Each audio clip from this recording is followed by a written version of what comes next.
जमीयत उलमा इस्लाम के सरबराह मौलाना फजलुर रहमान का कहना है कि पाकिस्तान को खुलकर ईरान के साथ खड़े होना चाहिए। कौमी असम्बली में उनका कहना था कि अक़वाम मुत्तहिदा इन ताकतों की लौंडी है।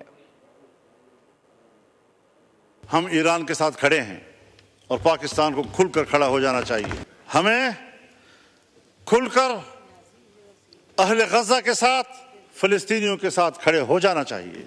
यहूद हनूद ये एक है, वो एक दूसरे के इत्तेहादी हैं।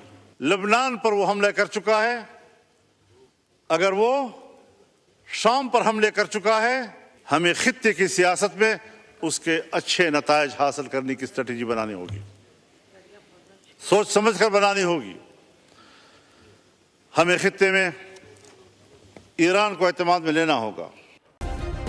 सब्सक्राइब करें और बेल दबाएं ताकि कोई खबर रह न जाए।